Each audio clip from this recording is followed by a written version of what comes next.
أهلا بيك عزيزي المسافر في قناتنا دردشة سفر.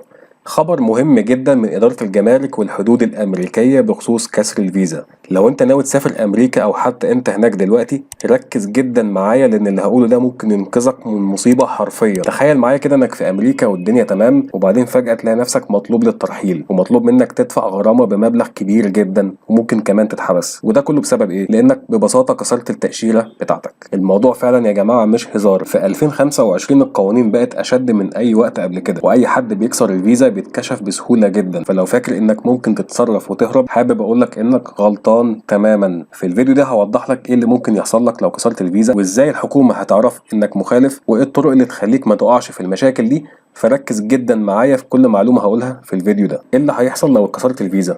ببساطة كده، لو التأشيرة بتاعتك انتهت وقعدت حتى يوم واحد بس بعدها، فأنت رسميا بقيت مخالف ومعرض لمشاكل كتير. رقم واحد، الترحيل الفوري. يعني مش هتلحق حتى تلم حاجتك، انت اول ما الحكومة تكشفك هتلاقي نفسك راكب على اول طيارة راجعة لبلدك. رقم اتنين، غرامة ممكن توصل ل5000 دولار، وده رقم كبير جدا مش هيكون متاح لكتير من الناس. رقم تلاتة، حظر من دخول امريكا مدى الحياة.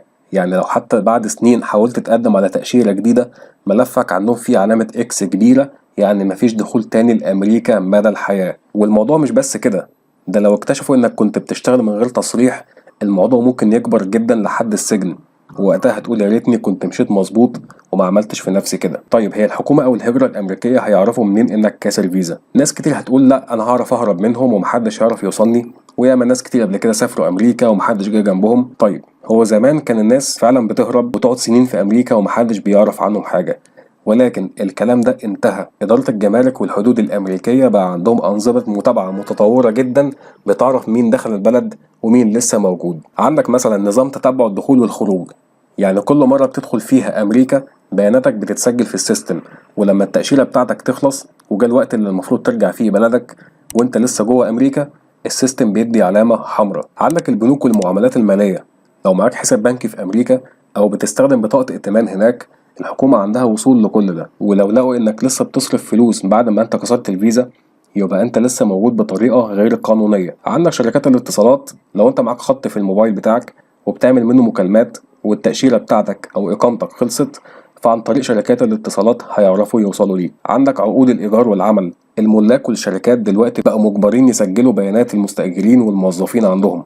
ولو كنت قاعد في شقة أو شغال من غير إقامة قانونية، الحكومة برضه هتعرفك وهتجيبك، أو ممكن حد من زمايلك في السكن يبلغ عنك. عندك كمان المستشفيات والشرطة، لو اتقبض عليك لأي سبب ما، أو حتى رحت المستشفى لأي ظرف صحي، بياناتك بتتراجع.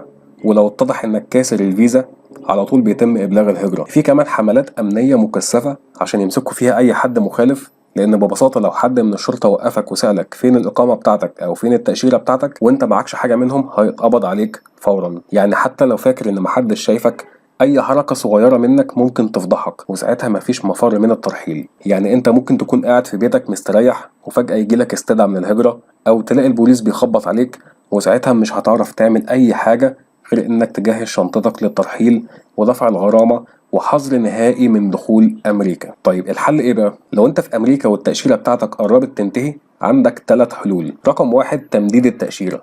لازم تقدم على التمديد قبل ما الفيزا بتاعتك تخلص، مش بعدها، وهتستنى إدارة الهجرة توافق على الطلب، وفي حالة الرفض لازم ترجع بلدك فورا. رقم اتنين، الخروج قبل انتهاء الفيزا بيوم واحد على الأقل، علشان ما تدخلش في القائمة السوداء ويتعمل لك علامة اكس في الملف بتاعك. رقم تلاتة، التقديم على إقامة قانونية، بس لازم يكون عندك وضع يسمح لك بكده، زي شغل رسمي أو زواج أو لجوء. وأهم حاجة إنك تستشير محامي هجرة لو حسيت إن وضعك معقد، لأن ممكن يساعدك تلاقي مخرج قانوني بدل ما تقع في مصيبة. الموضوع واضح جدا، مفيش هزار في قوانين أمريكا، ولو كسرت الفيزا هتدفع التمن غالي جدا. وفي نهاية الفيديو خدها مني نصيحة، أمريكا حاليا مش المكان اللي ممكن تهرب فيه أو تتحايل على القانون، لأن الغلطة هناك هتدفع تمنها غالي جدا.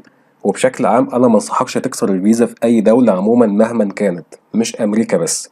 خليك ماشي في السليم. ولو عرفت حد ناوي يكسر الفيزا، شير الفيديو ده عشان ينقذه قبل ما يقع في مشاكل. لو عندكم اي اسئله او استفسارات اكتبوها وانا هرد عليكم.